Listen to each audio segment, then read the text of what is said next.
여러분 다시 만나서 반갑습니다.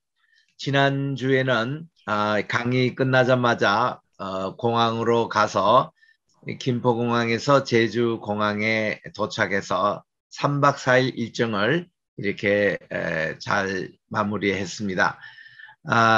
돌아올 때 태풍이 제주에서 또 시작이 돼가지고 비행기가 뜨지 못해서 우리 김인성 선교사님이 아주 순발력 있는 그런 행동으로 토요일 날 이렇게 무사하게 아시아나로 이렇게 도착할 수 있었습니다. 제주는 아시는 대로 이기풍 목사님의 순교관, 또 그 목사님이 제주에 한 60여 개 교회를 개척하시고 또 이제 또 전남으로 가셔서도 많은 교회를 개척하시지 않습니까? 제주 갈 때마다 우리 이기풍 선교사님을 기억하게 되는데 아시는 대로 1890년에 마페 선교사님이 평양으로 오셨습니다. 서울에 가보니까 이미 언더우드가 다 자리를 잡고 있어서 당신이 이제 평양에 가서 선교를 해야 되겠다고 이렇게 살펴 있는 가운데 두 가지 중요한 사건을 만나게 됩니다. 첫째로 이기풍 청년이 코쟁이가 이상한 야속을 전한다고 돌멩이를 던져가지고 그분이 머리에 맞아서 피를 흘렸습니다. 그래서 이 마페 선교사님은 이 청년을 만나서 간절히 전도를 하셨죠. 그래서 그 학생이 이렇게 감화가 돼가지고 1901년에 평양신학교 시작할 때에 그때 최초 입학생으로 등록해서 공부하게 됐습니다. 그래서 이기풍 선교사님이 1907년도에 목사 안수를 받게 되지 않습니까? 그리고는 우리가 1907년에 동노회라고 그 노회가 하나 있는 것이죠. 노회가 시작이 됐습니다. 그래서 그때는 주로 우리 선교사님 목사님들이 중심이고 평양신학교에 졸업한 7분을 안수하기 위해서 사실 동노회가 시작됐거든요. 그래서 이제 7분의 안수받은 목사님과 함께 노회가 하나로 이렇게 시작이 됐습니다. 그러다가 1912년에 그때에 우리 한국의 장로교로서는 최초 총회가 시작이 됐는데 세 개 노회가 함께 모여서 총회가 구성이 됐습니다. 그때 이제 최초 총회를 하고 있을 때에 우리가 선교사님으로부터 복음을 받았으니 우리가 이 세계 나가서 우리도 복음을 다시 되돌려주자 이런 정신을 가지고 세 분 해외 선교사를 선정을 했습니다. 그 중에 한 분이 방지일 목사님의 부친이 되시는 방효원 목사님, 이분을 중국 산동성에 파송을 결의했습니다. 왜 중국 산동성이냐? 거기가 공자 선생님의 고향입니다. 그쪽으로 우리는 유교를 받았으니까 우리는 유교를 전해줬던 그 공자 마을에 가서 복음을 전하자. 그래서 방효원 목사님이 20년 동안 그곳에서 복음을 전하셨죠. 그리고는 아드님이 방지일 목사님이 1935년도에 평양신학교를 졸업하시고 아버지를 이어서 바로 또 산동성의 칭다오 청도에 가셔서 또 20년을 선교를 하셨습니다. 대를 이어서 40년을 선교하신 거죠. 그런 이제 방효은 목사님 이렇게 중국으로 선교사 보냈고 또 한 분은 일본에 보냈습니다. 일본에 우리 또 그 당시 한일 뭐 학방 발의하기 직후인데 이 일본에 또 선교사를 파송했습니다. 그리고는 이기풍 목사님을 제주에 파송했는데 왜 그때 제주를 이렇게 해외 선교사를 이렇게 취급했냐 하면은 제주가 그때 이 탐나국이었지 않습니까? 이 탐나라는 용어 자체는 고려시대 때 이렇게 시작이 됐다고 그러는데 본래 이 제주는 시작이 우리나라의 고조선보다 우리 처음에 단군 할아버지가 시작했던 그 나라 그게 BC 2333년에 세워졌잖아요. 그런데 이 그 탐나국은 그보다 4년 앞선 2337년 BC 그때 세워진 겁니다. 그래서 이제 제주에 가시면 제일 먼저 보셔야 될 게 삼성혈을 가보셔야 됩니다. 제주 공항에서 시내 쪽으로 15분 들어가시면 민속박물관이 나오고 바로 민속박물관 옆에 있는 것이 삼성혈이 나옵니다. 세계 그리고 신성한 구멍이란 뜻이죠. 그 제주는 그 신화의 시작에 보면은 고을라, 양을라, 부을라, 그러니까 고시, 양시, 부시의 조상입니다. 이 을라라는 이름을 이제 붙여서 이 세 분이 그 한 구멍에서 거기 가보면 세 개 이제 각각 그 구멍이 나오는데 세 구멍에서 나와서 제주가 시작이 됐다고 그러죠. 그래서 이 세 분이 그 어느 나라의 공주 세 분이 또 이 나라 도착해서 결혼을 해가지고 그리고 자손이 퍼진 것이 오늘 제주였다고 그럽니다. 그 민속박물관촌에 가면은 이 탐나국 시작이 2337년인데 4년 후에 단군이 고조선을 시작했던 기록이 나옵니다. 이거 보면은 단군의 그런 것은 전혀 신화가 아니고 실화입니다. 단군을 신화라고 이렇게 만든 최초의 사람은 불교인이 그랬습니다. 불교인인 김부식, 삼국유사, 김일련, 삼북사기, 그리고 김일련, 중일련은 삼국유사, 이거를 통해 가지고 기독교적인 색채를 불교에서는 지워버리는 의미에서 이제 신화라고 처음에 얘기를 했던 것을 일본이 조선 총독부가 우리나라를 완전히 의식하기 위해서 이 식민사관을 만들었습니다. 그래서 식민사관에서 강조를 해서 우리나라에 그렇게 바뀐 거예요. 그래서 우리나라의 그 단군 이것이 신화라고 우리나라 국정교과서에 나옵니다. 우리나라 국정교과서를 만든 분은 이병도가 만들었죠. 이병도는 누굽니까? 우리나라를 1910년에 나라를 팔아먹은 이완용의 조카지 않습니까? 그래서 이 우리나라의 국정교과서가 식민사관에 의해서 이게 세워진 겁니다. 그러나 이제 연세대학이나 신채호 선생님, 또 최남성 선생님 이런 분들의 불합론, 민족사관의 입장에서 보면은 이거는 아니에요. 우리는 민족사관의 단군이 실화라는 그런 전통이 우리 겁니다, 바로. 그래서 이제 이런 내용들이 우리보다 먼저 4년 앞선 탐나국 그 제주에서 이렇게 시작이 된 거예요. 이런 역사의 연장을 삼성열이라는 곳에 가보시면은 이분들이 결혼해서 세 분들이 각각 제주 이 전체를 3분의 1씩 나눠서 활을 쏘가지고 한라산에서 그렇게 지역을 만든 곳을 가보실 수 있게 됩니다. 그래서 제주도는 이기풍 목사님이 거기 가서 복음을 전해주셨죠. 이기풍 목사님은 제주도에서 복음을 전하다가 돌에 맞아가지고 역시 이마에 피가 났습니다. 이것이 정말 자기가 심판하지 말라, 심판받는 대로 심판을 받을 것이다라는 마태복음 7장 1절부터 3절에 있는 말씀 그대로 이기풍 목사님이 또 제주에서 돌을 맞고 선교를 하신 그 씨앗이 지금 제주도에 가면은 수많은 교회가 세워진 것을 우리가 볼 수가 있습니다. 그리고 제가 오늘 아침에는 아침 일찍부터 출발해서 지금 제가 있는 곳은 여기에 천북에 와 있습니다. 천북은 보령시에 있어요. 보령시에서 목회하고 계시는 저희 학교에서 지금 박사과정을 하고 계시는 우리 목사님, 우리 개인철 목사님 교회에서 제가 지금 이 방송을 합니다. 이걸 이제 끝나고 나서 바로 제가 배 타고 여기 고대도에 건너가지고 기출라프에 이제 우리나라 최초 선교 연장을 또 탐방을 할 계획입니다.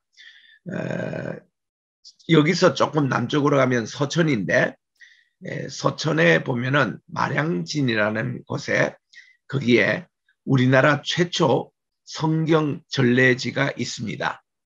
거기 가보면은 1816년이에요.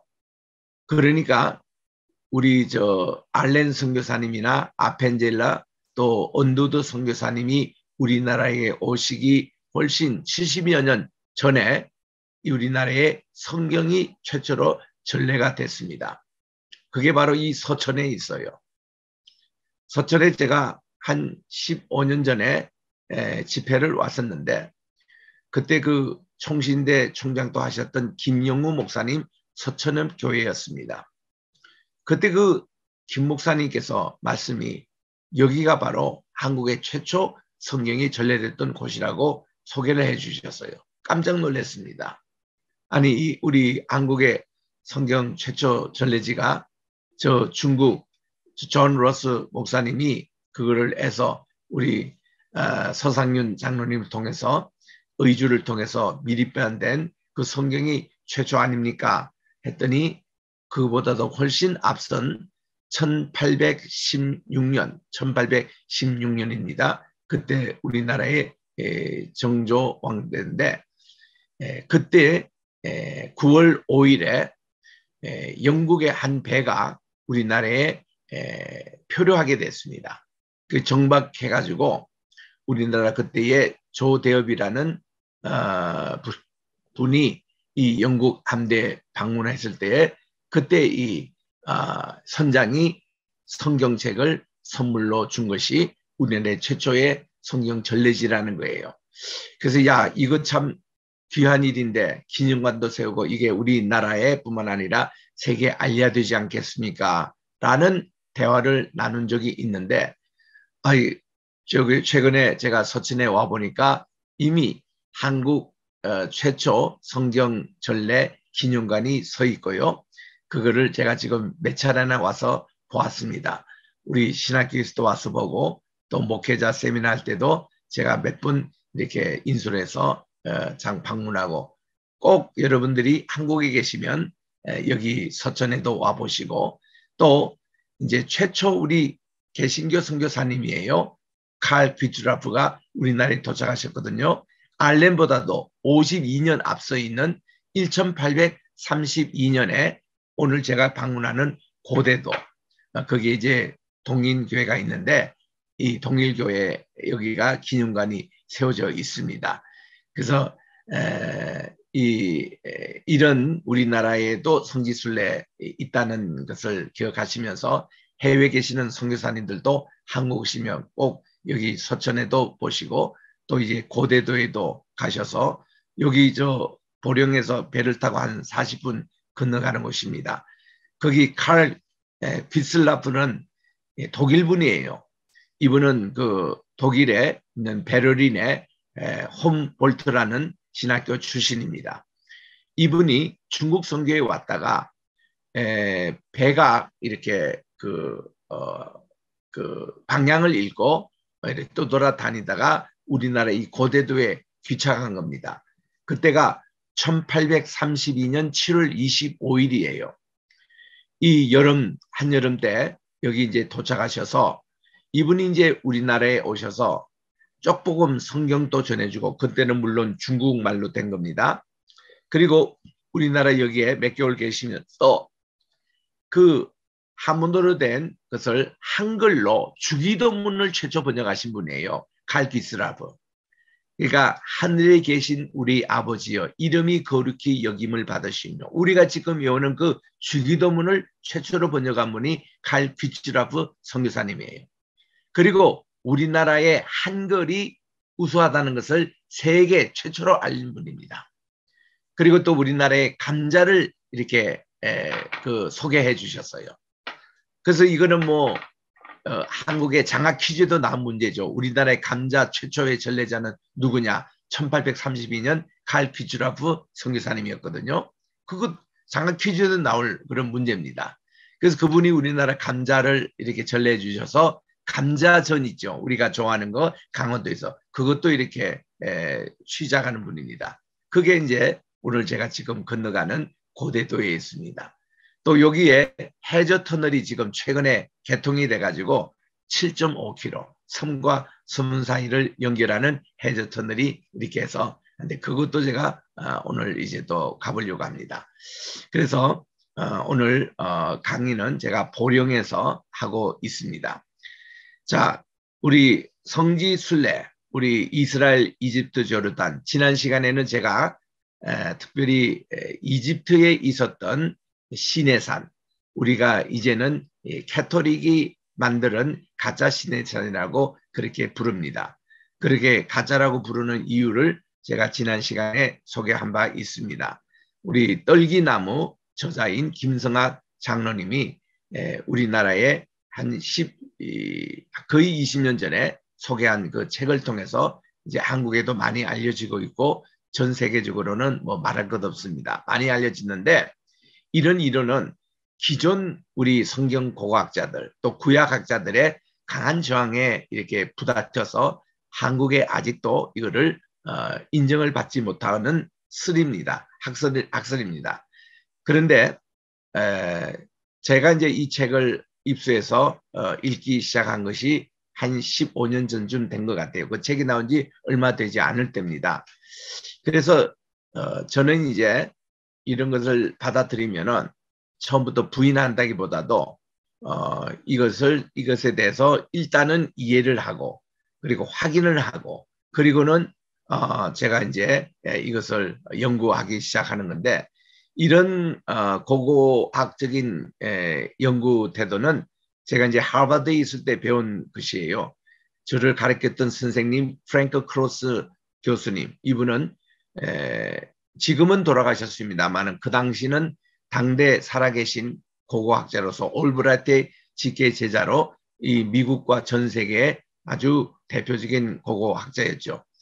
그 교수님이 언제나 어떤 새로운 것을 발견하면은 이거를 부인하지 않으시고 거기에 대해서 오픈마인드, 마음을 여시고 3년 동안 그걸 다 연구하셔가지고 반론 또 거기에 대해서 합리적인 것 다 이렇게 해서 이거를 발표하시는 이런 태도를 제가 배웠기 때문에 어떤 새로운 사실이 나올 때에 자기가 지금까지 간직해 있던 이런 기존 학설을 고집하는 것뿐만 아니라 이거를 오픈해서 그거를 연구하고 들어보고 이런 이제 태도로 저는 공부를 해왔기 때문에 이런 떨기나무에 주장하는 것도 일단은 제가 배우려고 한 겁니다.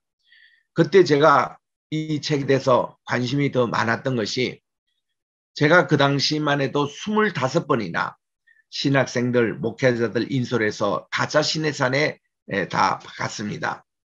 한 번은 낮에 한 번 가봤어요.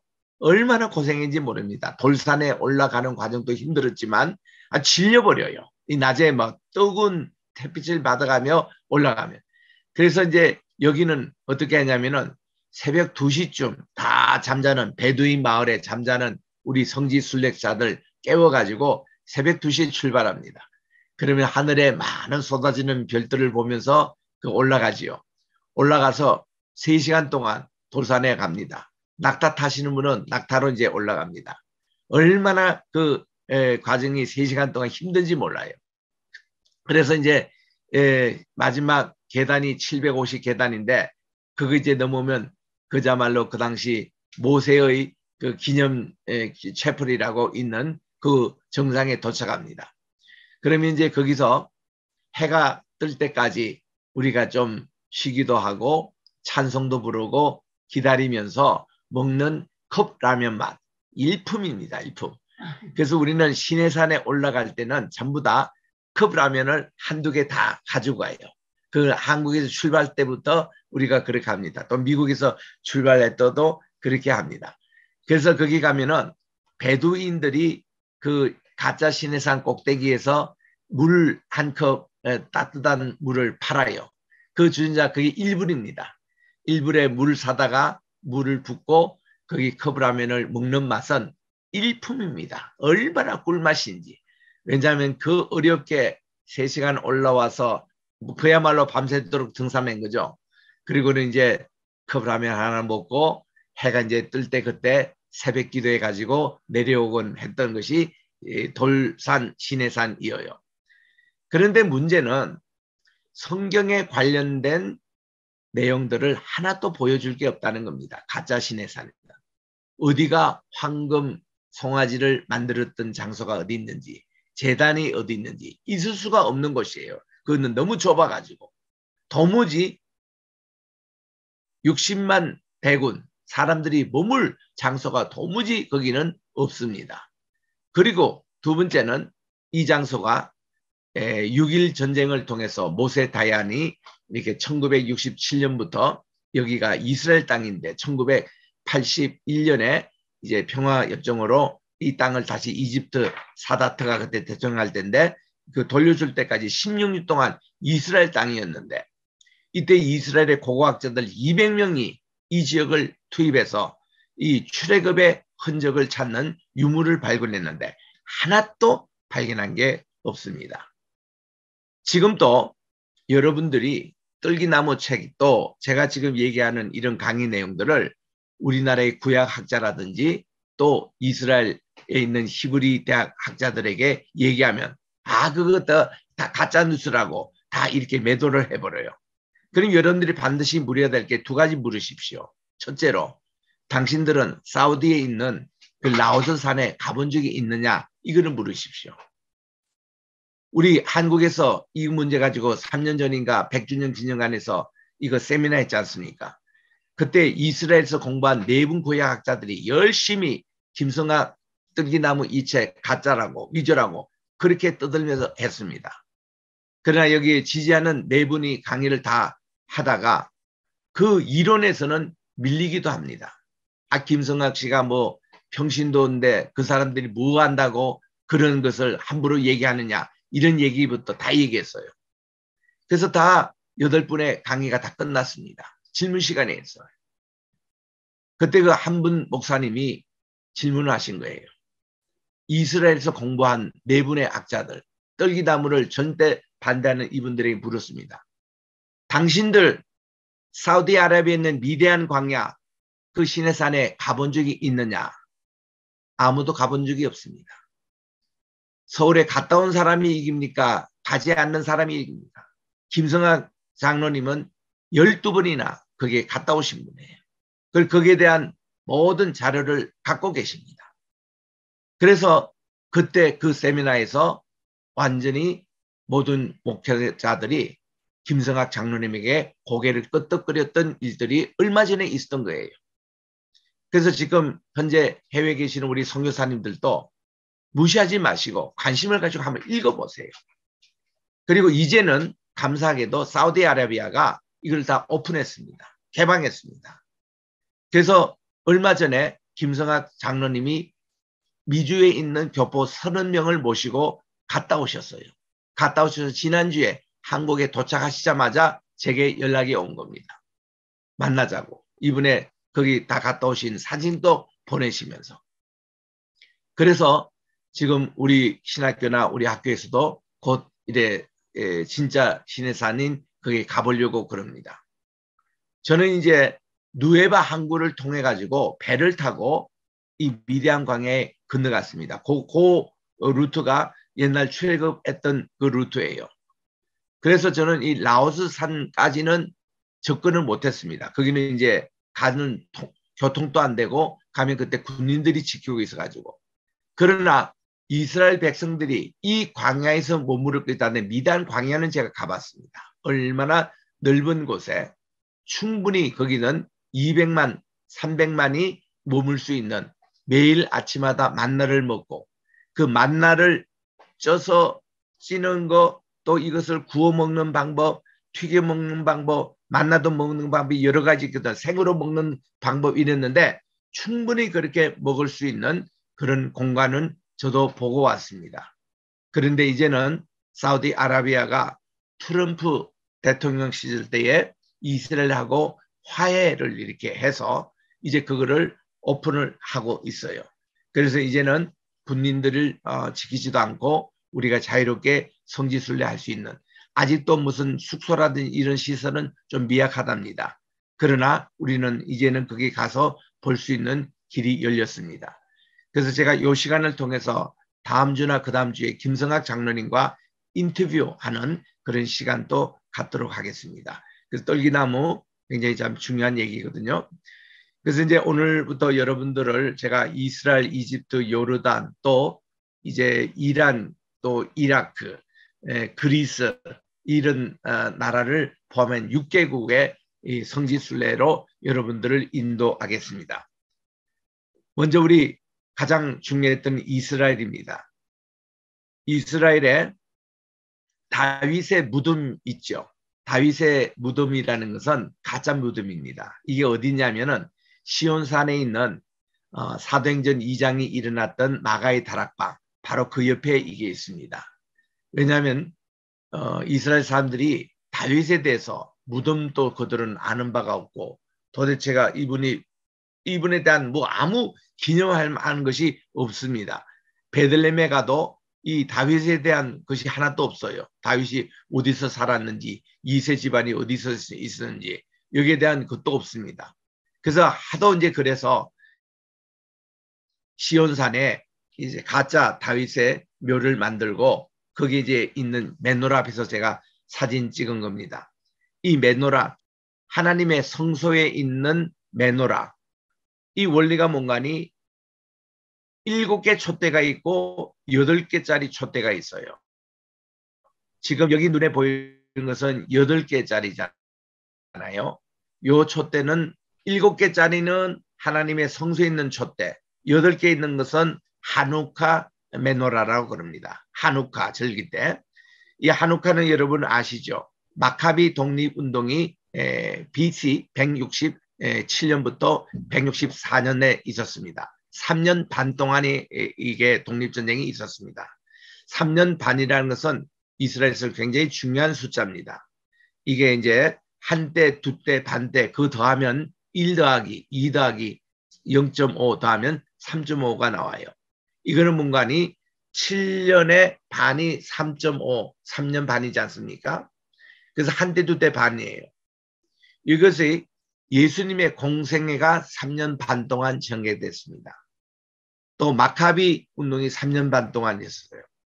엘리야가 우리와 같은 성쟁이 있지만 그가 하나님께 믿음의 기도를 하니까 하늘에 비가 내리지 않았습니다. 얼마 동안? 3년 반 동안.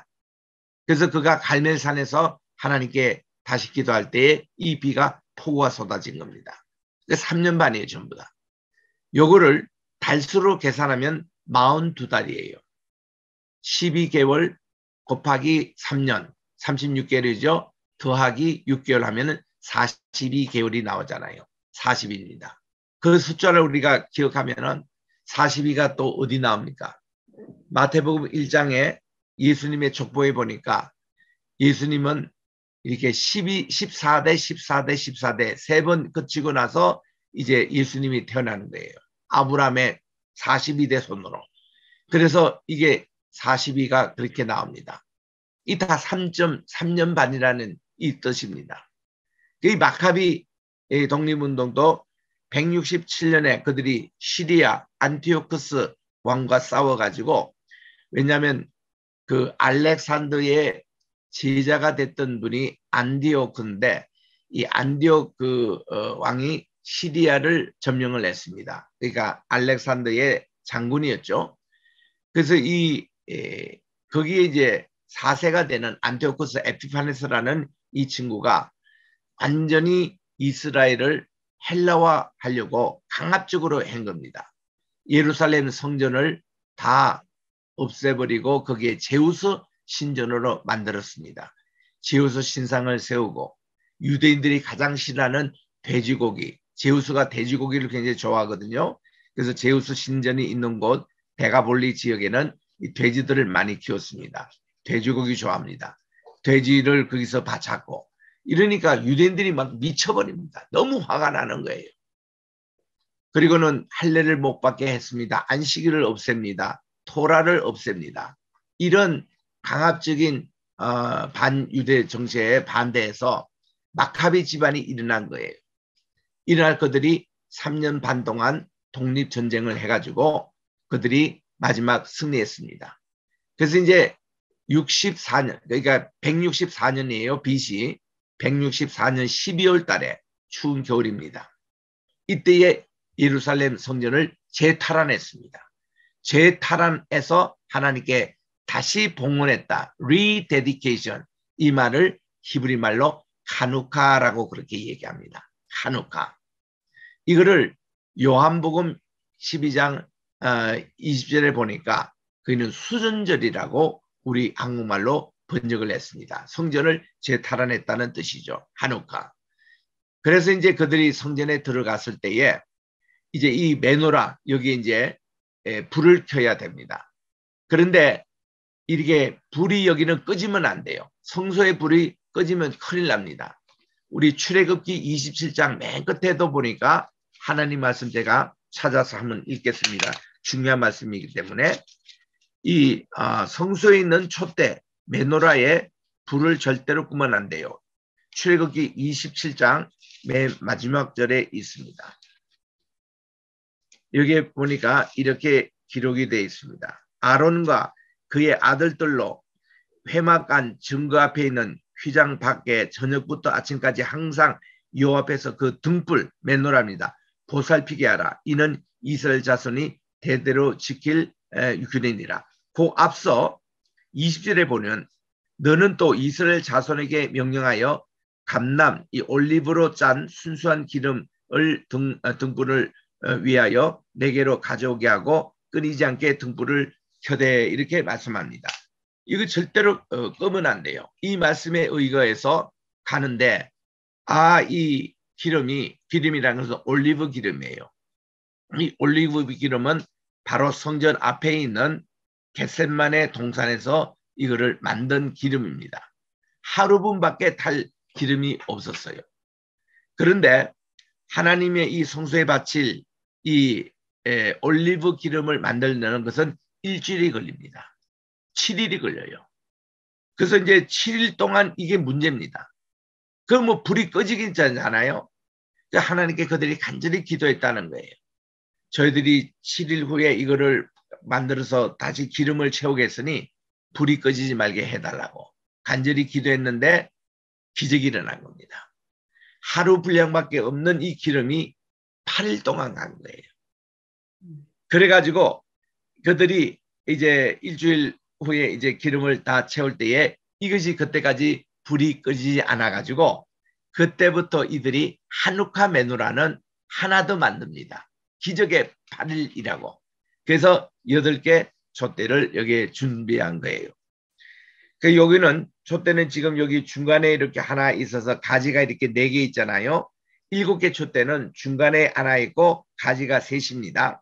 이거는 무슨 나무인가 하면은 이것이 우리 말하면 아몬드 나무입니다. 아몬드. 우리 성경에 보면요. 이 예레미야 1장에 하나님께서 예레미야야 내가 무엇을 보느냐 했더니 그때에 한 해 시작 봄을 알리는 나무가 그 아몬드 나무였습니다. 예, 제가 아몬드 나무를 봅니다. 그렇게 말씀을 하셔서 이제는 이 봄이 왔다는 신호입니다. 봄을 알리는 나무가 아몬드예요. 여러분들이 견과류에 있을 때 땅콩과 같이 먹는 아몬드 있잖아요. 그겁니다. 근데 이 아몬드가 우리나라 성경 처음에 번역할 때는 우리나라에 없었어요.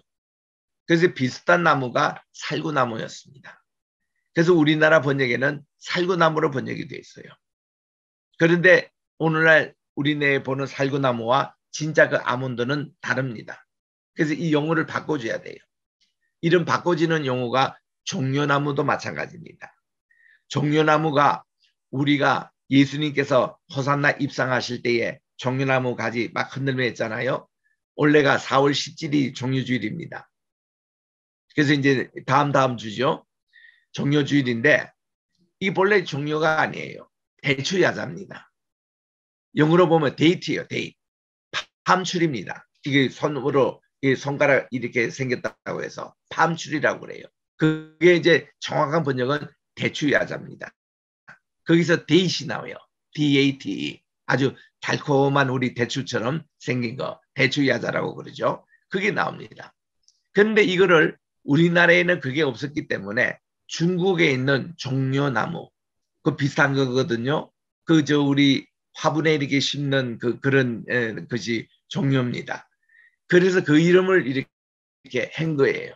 그래서 이제는 우리나라에서 종려주라는 말을 바꿔야 됩니다. 이 대추야자 나무로 바꿔야 돼요. 또 하나 바꿔야 될 게 있죠. 그게 바로 감람나무, 감람류입니다. 감람이라는 것은 올리브 나무인지 아십니까? 올리브 나무가 우리 중국에서 번역할 때에 없었습니다. 올리브가. 그때 있었던 것이 비슷한 것이 감람나무였어요. 중국 감람나무. 그래서 이 감람나무, 감람류로 번역했는데 지금은 우리가 올리브 다 알고 우리가 먹고 그 있잖아요. 이것도 이제 올리브라고 바꿔야 됩니다. 그래서 이 세 개 우리 바꿔야 될 게 살구나무가 아니고 아몬드라는 거. 그러니까 하나님의 촛대가 이 아몬드에서 가지가 이렇게 뻗어나와서 이렇게 있는 거거든요. 종려나무가 아니라 대추야자수라는 거. 그리고 감람나무, 감람류가 아니라 올리브나무라는 거. 이런 것을 이제는 좀 바꿔야 됩니다.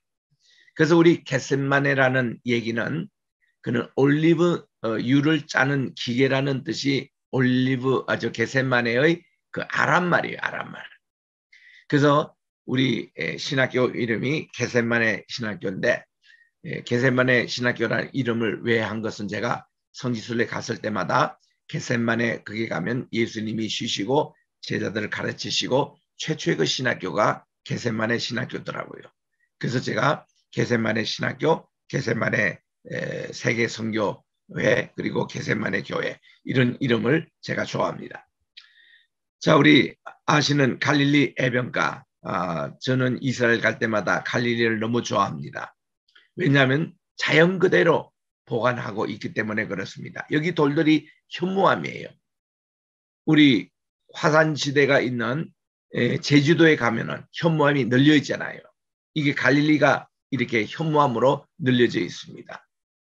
얼마나 이 바다가 갈릴리가 참 좋은지 전체 뺑둘레 66km입니다. 동서로 가장 긴 게 13km예요. 남북 긴 게 23km입니다.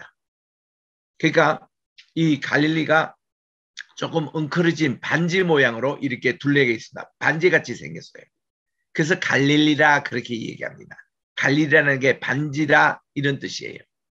또 이게 게네사렛이라고 그러는데 그 구약대에서 긴네사렛이라는 악기가 있었어요. 수금 악기가 이렇게 둥그렇게 생겼습니다. 만돌린처럼. 그래서 이 겟네사렛 또 긴네사렛 이렇게 합니다. 그리고 이 갈릴리 해변가에서 제일 큰 도시가 훗날 티베리아였습니다. 티베리아 황제에게 바친다고 해서 티베리아 헤롯 왕이 그렇게 이름을 정했습니다. 그래서 이거를 티베리아 바다라고도 그럽니다. 바다, 호수, 히브리 말에서는 같아요. 얌이란 말입니다. 물이 좀 모여있는 것을 쓴다. 얌이라 그래요. 그래서 이 바닷가라는 말도 맞고 호숫가라는 말도 맞습니다. 근데 실제로 가보면 이게 호수입니다. 이게 넓어서 이제 또 티베리아 바다라고 부르기는 하지만 이 호반에서 있는 베드로 고기라고 그래요. 얼마나 이게 고기가 맛있는지 손바닥만한 바스입니다. BASS 이걸 가지고 저녁 식사하면서 베드로 고기를 기억합니다. 그래서 이제 예루살렘에 이렇게 보시면 이제 저기 황금 사원이 있습니다.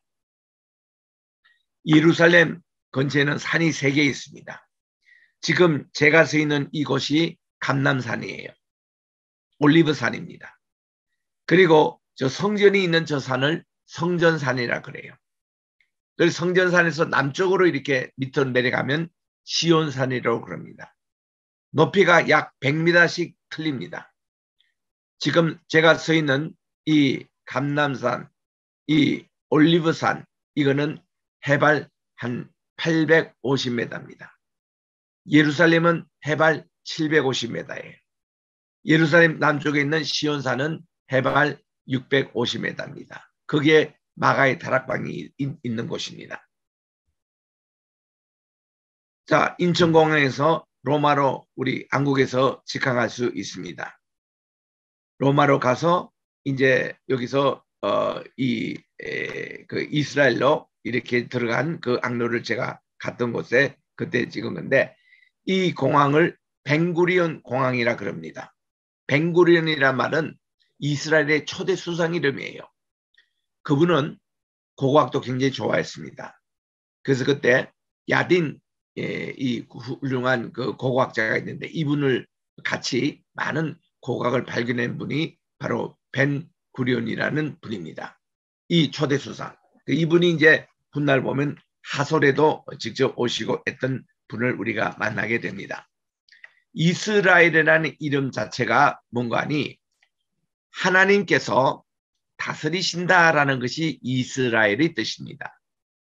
이스라엘, 하나님이 하나님이 지배하신다, 다스리신다. 우리 찬송가 444상에 예수가 거느리시니 그 찬송 부를 때마다 그 자체가 이스라엘이라는 뜻이에요. 이거를 우리는 그냥 이스라엘이라 읽었는데 유대인들은 이스라엘입니다. Y로 읽습니다. Y-I-S. 그러니까 이거를 이스라엘 읽지 마시고 이스라엘로 읽으시기 바랍니다. Y가 들어가요, 앞에. 그래서 하나님께서 다스리는 나라, 하나님께서 왕이 되시는 나라, 이게 이스라엘의 뜻입니다. 샬롬, 이게 이제 유대인들의 가장 보편적 인사로 우리나라 말로 안녕하세요라는 말입니다. 이 샬롬이라는 이 자체는 얼마나 뜻이 많은가 하면 10가지 이상의 뜻이 있어요. 대표적으로 몇 가지만 얘기하면, 샬롬은 모든 것이 안정됐다라는 뜻입니다. 또 이 샬롬이라는 것은 모든 것이 조화를 이룬다 뜻이에요. 또 이 샬롬이란 말에는 풍요롭다라는 할 때도 샬롬이랍니다. 그의 풍년이다 할 때 샬롬이라 그럽니다. 또 입에 밥을 먹을 게 있다, 이 행복이에요. 행복하다 할 때도 샬롬이라고 얘기합니다. 병에서 나았을 때도 그들은 이 회복이다, 이거 용어 쓸 때도 샬롬이라는 용어를 씁니다. 전쟁이 없는 그런 상태, 뭐 그거는 말할 것 없이 샬롬이에요. 그리고 우리 그 사람들 간에 이렇게 원만한 교제가 이루어지는 이런 평온한 이런 얘기할 때도 샬롬이라는 용어를 씁니다. 두려움이 사라지는 것 샬롬입니다. 밤에 자기 전에 샬롬 인사를 합니다. 매일 아침에 그들은 일어났을 때에 우리 한국 사람처럼 안녕하십니까, 밤새 평안하셨습니까, 진지는 드셨습니까, 이런 똑같은 인사가 유대인에게도 그렇게 합니다. 그만큼 그들은 밤에 많은 일들이 일어나기 때문에 두려움에서 벗어나서 평안하십니까, 샬롬으로 그렇게 인사를 합니다. 그리고 이것은요, 친구에게 잘 가라 할 때 굿바이 인사도 됩니다. 만나면 평안, 헤어질 때도 샬롬, 그렇게 인사를 합니다. 그래서 유대인들에게는 매일 이 샬롬 노래를 부르는데, 샬롬 카베림, 샬롬 카베림, 샬롬 샬롬, 레히드라옷, 레히드라옷, 샬롬 샬롬, 그렇게 이제 인사를 하잖아요. 앞에 있는 샬롬 카베림은 친구들이요. 샬롬 카베림 친구들이요. 두 번 반복합니다. 그리고 이제 샬롬 샬롬 두 번 반복하고, 레히트라오라는 것은 see you again, 다시 만나자, 이런 내용이에요. 영어에서는 굿모닝이라고 하잖아요. 굿모닝이라는 뜻을 살펴보니까 굿이라는 게 하나님의 가스라는 말이더라고요. 그래서 오늘 또 독일 말이나 덴마크 말이나 스웨덴 말에는 굿모닝이 하나님의 아침으로 이렇게 그들은 인사를 합니다. 고테스 모르겐, 하나님의 아침, 이게 굿테스, 이게 굿모닝이라는 말이에요. 그래서 이제 God is good, 하나님은 선하시다 할 때에 영어의 God에 O 하나만 더하면 하나님의 선하신 속성이에요. 시편 136편 1절에 나오는 그 용어죠. 히브리 말은 토브라는 말입니다. 토브. 그래서 이 굿모닝이 하나님의 가스, 여기 하나님의 아침이라는 말에서 나왔어요. 그리고 애프터눈, 오대도 구데타눈 이게 가스 에프타눈이에요. 굿나잇 우리 하나님의 밤이 되라는 뜻입니다. 그리고는 굿바이라고 할 때는 God be with you. 여러분 사전에 찾아보시면 영어 사전에 굿바이라는 말 찾아보세요. 거기 보면 하나님이 당신과 함께 할 것이다. God be with you의 그게 단축형이 굿바이입니다. 그래서 이 영어로 이렇게 된 인사들이 전부 다 하나님과 관계된 인사입니다. 이런 거를 영어 학원이나 영어 배우는 애들에게 가르쳐 놓으면요. 굉장히 애들이 하나님에 대한 자부심을 가지고 기독교 복음 전도할 때도 굉장히 참 좋은 그런 이제 용어가 됩니다. 그래서 이 샬롬 인사 이렇게 합니다. 이스라엘 도착하시고 벤구리온 텔아비브에 있습니다. 도착하시면은 이렇게 손님들을 맞이하는 분들을 만나실 것이고 한가운데 이렇게 이스라엘을 환영하는 여러 가지 상징적인 사진들이 있습니다. 벤구리온 공항에 들어오시고 여기 보면은 이분이 바로 그 최초 수상이 되는 분입니다. 이분의 초상이 여기에 있습니다. 그리고 맞이하는 이 데이빗 벤구리온 이 히브리 말로 그렇게 적혀 있죠. 이제 우리 성지순례는 여기서 대개 기도로 시작을 합니다. 우리 함께 대원들이 모여서 기도를 하고 샬롬 샬롬 인사를 하고 출발을 합니다.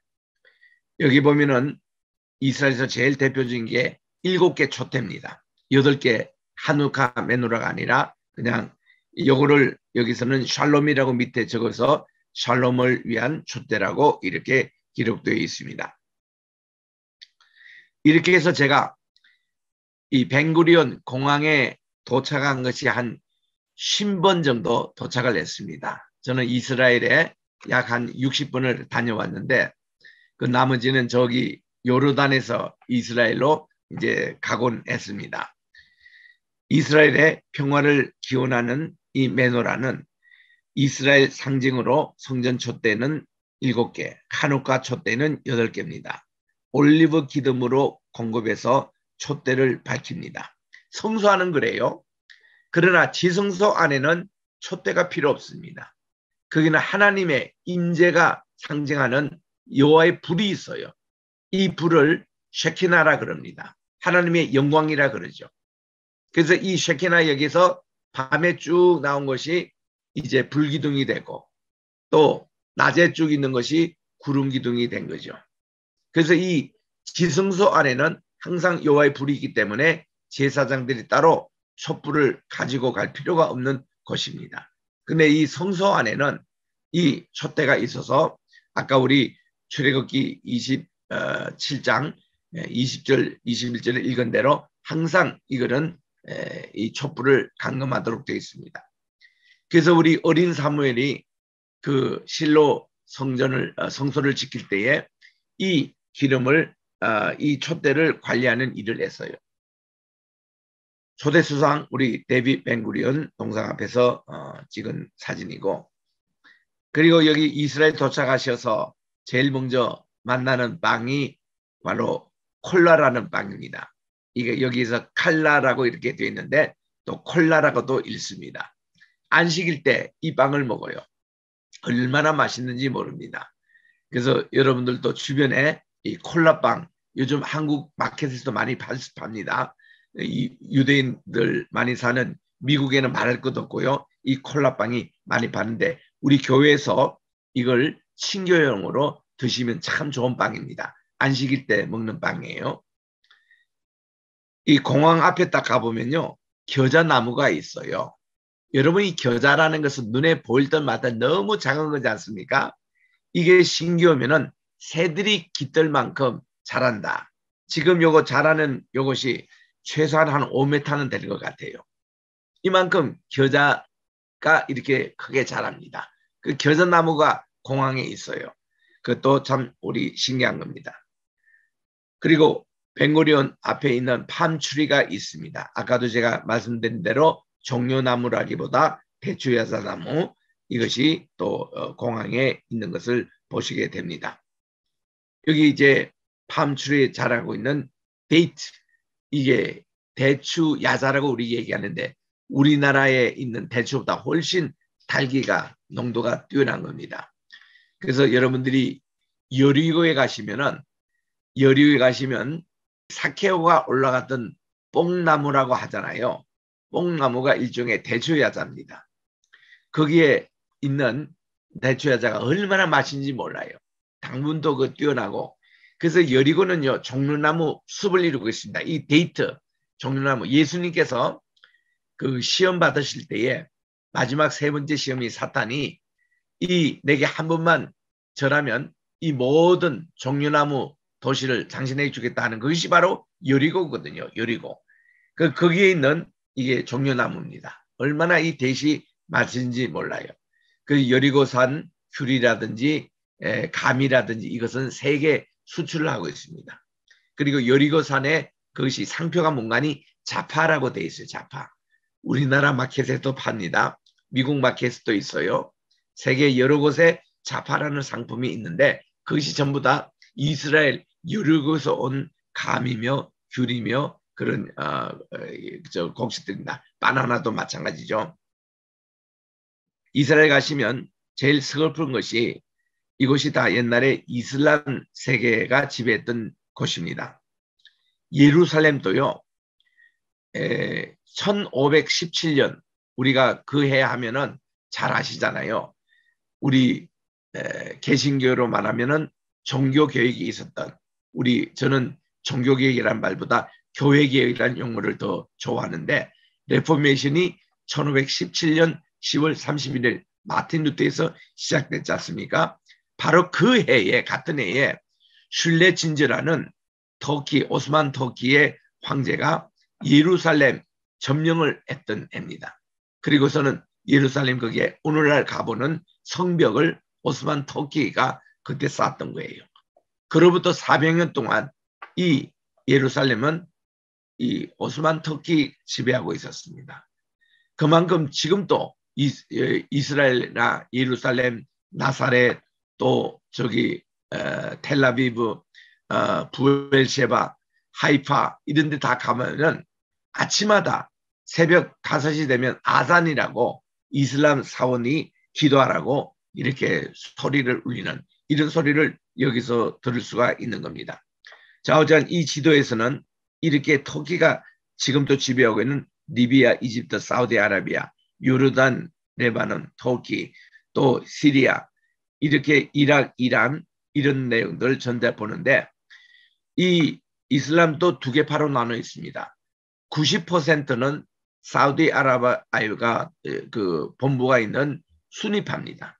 수니파는 이 자기들이 얘기하는 코란 법 쪽을 이렇게 중요하는 법 정통파를 이제 수니파라 그러죠.